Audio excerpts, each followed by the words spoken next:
Once upon a time, in a small town, there was a dedicated group of individuals who gathered regularly for Bible study. They were a tight-knit community and sought to deepen their understanding of the scriptures and strengthen their faith in God. Among the members of the group was a young man named David. David had always been known for his excellent memory and his ability to delve deep into spiritual teachings. He was zealous in his pursuit of knowledge about the Bible and spent countless hours studying and reflecting upon its verses. As time went on, David's passion for the Bible grew stronger. His dedication inspired others, and he began to take on a leadership role within the group. David's knowledge and insights were admired, and his fellow members often saw his guidance in understanding complex biblical concepts.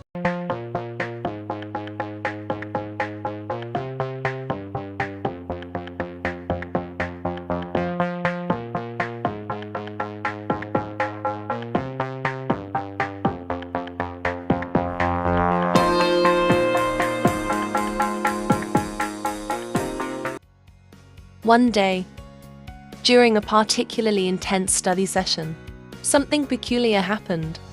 As David was sharing a profound interpretation of a scripture passage, he suddenly felt an overwhelming surge of divine presence. It was as if the words he spoke were not merely an interpretation, but a direct revelation from God himself.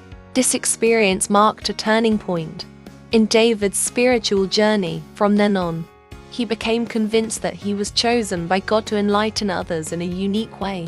David began to proclaim himself as a prophet and started attracting attention both within and outside the Bible study group. News of David's spiritual experiences and claims spread far and wide. People from neighboring towns and cities began flocking to see and hear him. He spoke with great charisma and fervor, captivating his audiences and drawing them into his mystical interpretations of the scriptures. However, as time went on, David's teachings became increasingly erratic and unconventional. He proclaimed himself as the chosen one and started making grandiose predictions about impending divine events.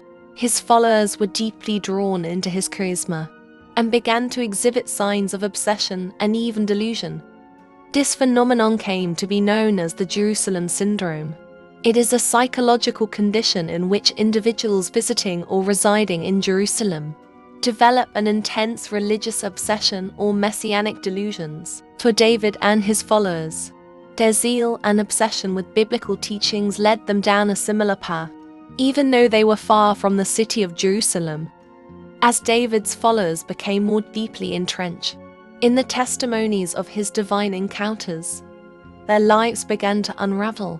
They neglected their families, abandoned their livelihoods, and distanced themselves from the wider community.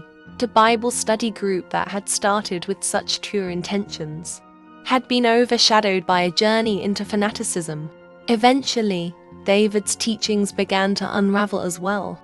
His prophecies failed to materialize, and his promised miracles went unfulfilled. As his followers faced the harsh reality, many of them experienced a crisis of faith. They realized that they had been led astray by their own desires for divine. With time, the group slowly disbanded, and David's influence waned. The remaining members, humbled by their experiences, sought solace in a return to a more balanced understanding of their faith. They refocused on the fundamental teachings of love, compassion, and humility found within the scripture. The story of David and the Jerusalem syndrome became a cautionary tale for future generations within the Bible study community. It served as a reminder of the importance of balance and discernment in the pursuit of spiritual knowledge, and the potentially dangerous consequences of unchecked fanaticism. The history of Jerusalem syndrome is intertwined with the complex and rich history of the city itself. Jerusalem, considered holy by three major religions, Judaism, Christianity, and Islam, has always attracted pilgrims and religious enthusiasts from around the world. However, It was in the 19th century that the phenomenon known as Jerusalem syndrome began to gain attention. Jerusalem syndrome refers to a psychological disorder in which individuals visiting Jerusalem experience intense religious delusions or obsessions. These individuals often believe that they are biblical figures or messiahs and engage in eccentric behavior. The syndrome is not limited to any particular religious group and has been observed in people of various faiths. The earliest recorded cases of Jerusalem syndrome date back to the mid-19th century when the city started to see an influx of religious tourists. With the increasing interest in biblical archaeology and religious pilgrimage, Jerusalem became a hub for individuals seeking spiritual enlightenment. Religious pilgrimage. Jerusalem became a hub for individuals seeking spiritual enlightenment and divine experiences. One of the most famous instances of Jerusalem syndrome occurred in 1896, when a man named Otto Weininger, a Jewish philosopher from Austria, visited the city. Weininger developed an eccentric belief that he was the awaited Messiah and became fixated on the idea of redeeming humanity. However, his mental state deteriorated, and he eventually died by suicide. As the 20th century progressed, Jerusalem syndrome continued to manifest in various individuals. In the 1980s, the Israeli psychiatrist Dr. Yair Barel coined the term Jerusalem syndrome and began studying the phenomenon more systematically. Barel identified three main types of Jerusalem syndrome. Type 1. Experienced by individuals with pre-existing psychopathological conditions. Type 2. Characterized by individuals with no previous history of mental illness. And Type 3. A category that includes individuals with religious beliefs but who exhibit unusual behavior when in Jerusalem. Today, Jerusalem remains a powerful and deeply meaningful city for people of different religious backgrounds. It continues to attract millions of visitors each year, some of whom may experience Jerusalem syndrome. The Israeli authorities and medical professionals are aware of this phenomenon and have put measures in place to provide psychological support and intervention for those affected. While the exact cause of Jerusalem syndrome is still debated, some theories suggest that the intense religious and historical significance of the city triggers psychological disturbances in susceptible individuals. The spiritual weight of the city, combined with the expectations and anticipation of a profound religious experience, may contribute to the onset of the syndrome. Jerusalem syndrome serves as a reminder of the intricate relationship between faith, psychology, and the profound impact that religious sites can have on individuals. It stands as a unique historical narrative that reflects the complex and sometimes mystifying nature of human belief systems and their interactions with sacred places. In recent years, several high-profile cases of Jerusalem syndrome have garnered media attention, further fueling the fascination and curiosity surrounding this phenomenon. These cases often involve individuals exhibiting irrational behavior or grandiose delusions while visiting the holy sites of Jerusalem.